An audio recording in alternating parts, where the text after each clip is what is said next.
Imagine waking up one day and realizing something painful. Your biggest enemy was never outside you. It was inside your own mind. A single comment can ruin your entire mood. A small failure can make you question your ability. A simple mistake can turn into hours of overthinking. And the worst part? You don't even realize it's happening. You think, this is just who I am. I'm an emotional person. I can't control how I feel.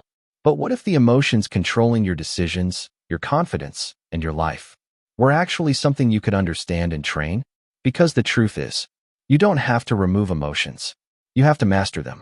And in this video, we're breaking down the lessons from Master Your Emotions by Thibaut Meurisse, a book about understanding why you feel what you feel and how to build control over your emotional world.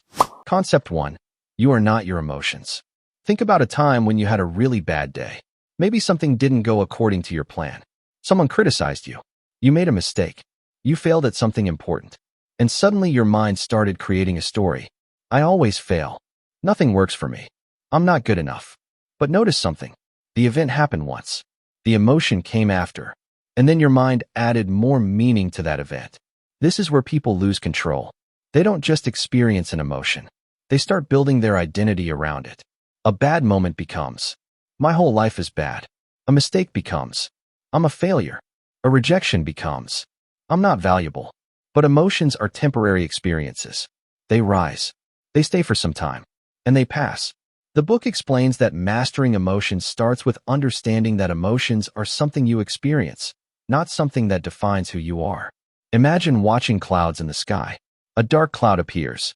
You don't say, the sky is permanently dark. You understand. It's just a cloud passing. Emotions are similar. A negative emotion is a temporary state, not your permanent identity. Now, this doesn't mean you ignore emotions. Actually, the opposite. You understand them. Because every emotion carries information. Fear may show you that something matters.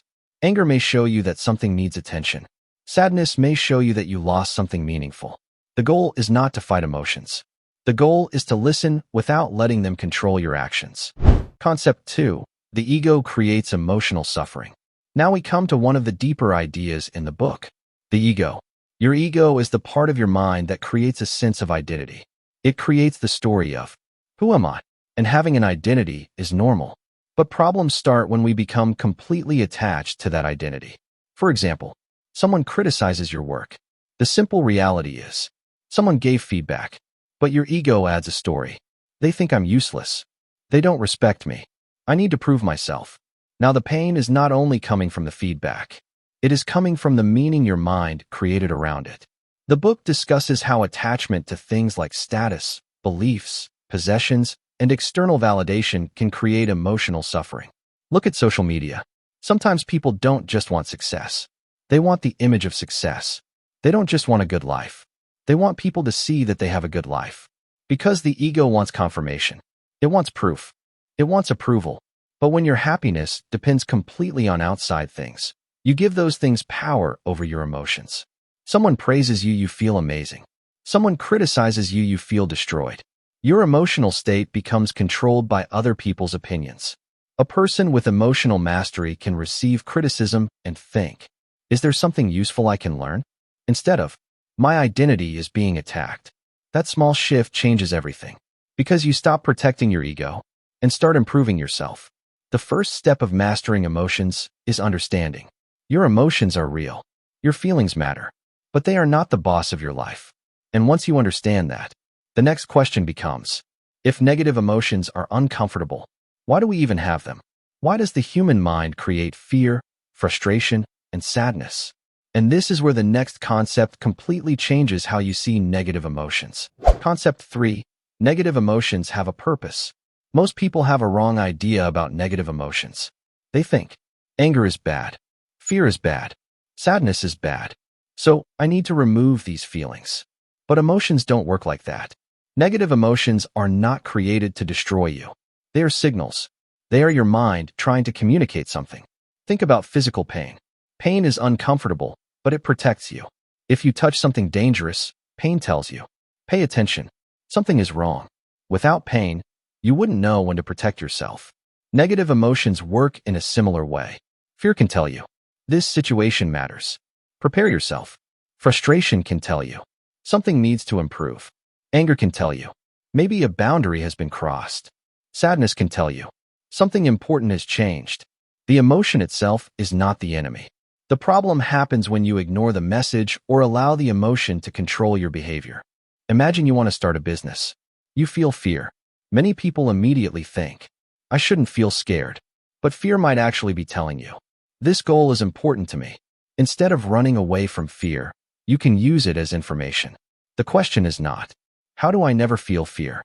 The better question is, what is this fear trying to show me? Because emotions can become teachers if you learn how to listen. Another example, someone fails an exam. One person thinks, I failed, so I'm not smart. That thought creates shame and hopelessness. Another person thinks, this result shows me my current method isn't working. I need to improve. Same situation, different interpretation, different emotion, different action. Your emotions are influenced by the meaning you give to experiences. Concept 4. Your thoughts create your emotional reality. Now we move to one of the most important ideas in the book. Your thoughts. Most people believe, my situation creates my emotions. But the reality is more complicated. Your interpretation of the situation plays a huge role. The event happens. Your mind creates meaning. Then your emotion appears. For example, you message someone and they don't reply. One thought, they might be busy. Emotion, you stay calm. Another thought, they are ignoring me. Emotion, you feel rejected. The situation is exactly the same. The difference is the thought. Your brain is constantly creating stories. And many times, those stories feel like facts. You think, I know why they did that. I know what they think about me. I know what will happen next. But many times, you are not reacting to reality. You are reacting to your interpretation of reality. This is why learning to question your thoughts is powerful. Ask yourself, is this actually true? Do I have evidence? Am I creating a story that is making me suffer? The book explains that your thoughts influence your emotional state and that you should direct your attention toward what you want instead of constantly focusing on what you fear. This doesn't mean you ignore problems.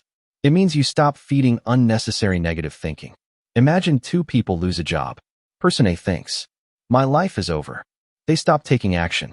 They lose confidence. Person B thinks, this is difficult, but maybe this is a chance to improve and find something better. The situation is painful for both, but their thoughts create different emotional experiences. Your thoughts don't control everything, but they strongly influence how you respond. And your response shapes your future. Concept 5. Mental suffering comes from the story you add. Here is something powerful. Sometimes the problem is not the original event. It is the story your mind builds after the event. Example, you make a mistake during a presentation. The actual event. You made one mistake. That's it. But your mind starts adding. Everyone noticed. They think I'm stupid. I'll never be good at this. Now one mistake becomes a whole emotional experience. The original problem was small. The mental suffering became huge. This is where overthinking becomes dangerous. Your mind takes one moment and keeps replaying it. It creates imaginary situations. It predicts negative futures. It keeps you trapped in something that is not even happening anymore. A powerful skill is learning to separate what happened from what story am I creating about what happened. For example, someone rejects your idea. Fact, they didn't accept my idea. Story, my ideas are always bad. The fact is neutral. The story creates the emotional pain. When you learn to separate facts from stories, you create emotional freedom. This doesn't mean becoming positive all the time. It means becoming aware. Instead of automatically believing every thought, you observe it. You choose which thoughts deserve your attention. Because not every thought that enters your mind deserves your energy. So far we learned, you are not your emotions. Negative emotions have a purpose. Your thoughts influence your feelings, and your mind can create extra suffering. But there is another powerful part of emotional mastery that most people ignore. Your body, your sleep, your movement, your physical state. Because your body and your emotions are connected more deeply than you think. Concept 6. Your body influences your emotions. Most people think emotions only come from the mind. But your body also plays a huge role in your emotional state. Your posture, your energy level, your sleep, your movement, your physical habits. All of these send signals to your brain. The relationship works both ways. Your mind affects your body, and your body affects your mind. Think about a time when you felt confident. Maybe before an important moment, a presentation, a competition, a big conversation. Usually, confidence changes your body. You stand straighter. Your voice becomes stronger. Your movements become more open. Now compare that with a moment when you feel defeated. Your shoulders drop. Your body becomes smaller. Your energy decreases. Your posture changes. Your body is communicating with your brain. The book explains that changing your body posture and physical state can influence how you feel. Imagine you are having a terrible day. You stay in bed. You avoid movement. You keep your body in a low-energy state. Your brain receives signals that match that state. But if you get up, walk, stretch, and move your body, you create a different signal. You are not pretending everything is perfect. You are changing the conditions that influence your emotions. The power of exercise. Exercise is not only about physical appearance. It directly affects your emotional state. When you move your body, you create changes that can improve your mood and energy. Many people wait until they feel motivated before exercising. But motivation often comes after action, not before. You don't always need motivation to start. Sometimes starting creates motivation. Think about this. You are feeling stressed. You have two options. Option 1. Stay still and keep thinking about the problem. Option 2. Take a walk, move your body, and give your mind a reset. The problem may still exist, but your emotional state changes. And when your emotional state changes, you think more clearly. The book also discusses that exercise can support better mental health and improve mood. You don't need to become an athlete. Small, consistent actions matter. The goal is not perfection. The goal is creating a body that supports your mind. Concept 7. Mastering your mind through meditation. Now we go deeper. Your mind creates thousands of thoughts every day. Some thoughts are useful. Some are completely unnecessary. The problem is that many people believe every thought they have. A thought appears. I'm going to fail. And they treat it like a fact. But a thought is just a thought. It is something your mind produces. The book explains the idea of the monkey mind, a mind that constantly jumps from one thought to another. Meditation helps you become aware of this constant movement instead of being controlled by it. Meditation is not about creating an empty mind. It is about awareness. You notice, I am thinking, I am worrying, I am remembering, and that awareness creates distance. Imagine you are watching a movie. You know you are watching the movie. You are not actually inside the screen. Meditation creates that same distance with your thoughts. You can observe thoughts without automatically reacting. A negative thought appears. I'm not good enough. Without awareness, you believe it. Your mood drops. Your actions change. With awareness, you notice it. You question it. You choose how to respond. That small gap between thought and reaction is where emotional control begins. Concept 8. The power of words and self-talk. Now let's talk about something you use every single day. Your words. Most people understand that what others say can affect them. A compliment can make your day. A harsh comment can stay in your mind for years. But people forget one important thing. The person you talk to the most is yourself. Your own inner voice. And that voice shapes your emotions. Think about two people facing the same challenge. Person 1 says, "This is impossible. I'm probably going to fail. I'm not capable." Person 2 says, "This is difficult, but I can learn. I will figure this out. I can improve." The situation is the same, but the emotional state is completely different. Because words influence the way you think, and your thoughts influence the way you feel. The book explains that your thoughts, words, and behaviors are connected. Changing the words you use can influence confidence and emotional state. Compare, "I'll try to finish this," and "I will finish this." The first sentence creates uncertainty. The second creates commitment. This doesn't mean simply changing words will magically solve problems. The deeper idea is, your language trains your mind. The words you repeat become the beliefs you build. Many people unknowingly program themselves negatively. They say, "I'm lazy. I'm bad at this. I always mess things up." But notice the difference. "I failed at this task" is completely different from "I am a failure." One describes an experience. The other attacks your identity. Emotional mastery requires you to separate yourself from temporary situations. Concept 9. Your breathing controls your emotional state. Now let's look at something you do every second. Breathing. You breathe automatically, but your breathing pattern changes with your emotions.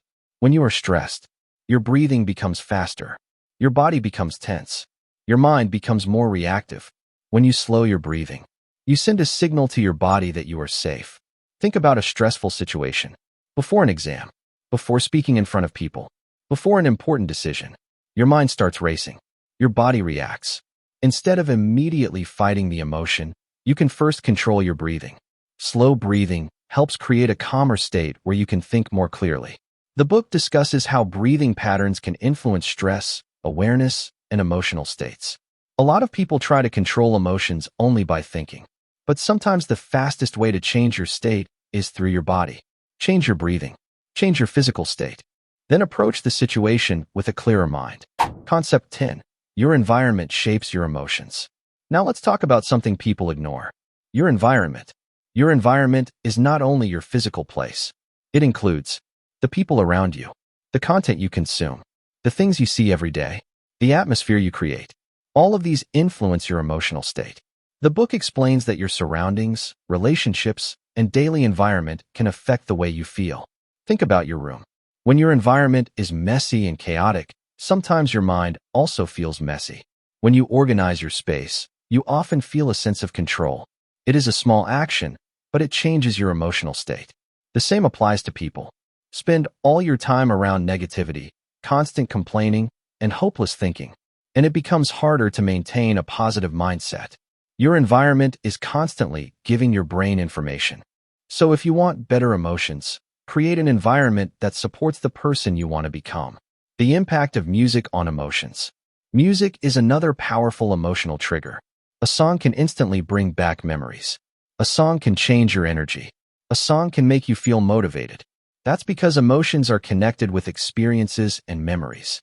The book explains that music can influence mood and can be used intentionally to create certain emotional states. Think about athletes before a big performance. Many of them have specific songs that put them into a focused state. You can use this idea in daily life. Create music that supports different states. Focus music for work. Calm music for relaxation. Motivational music for action. You are training your brain to connect certain triggers with certain emotions. So the next time your emotions become overwhelming, remember, you are not your thoughts. You are not your emotions. You are the person who can observe them, understand them, and choose what to do next. Master your emotions, and you start mastering your life. There are still a lot more concepts left in this book, but this video is already getting pretty long. If you'd like to see part 2, drop a part 2 in the comments, and I'll cover the rest. See you in the next one.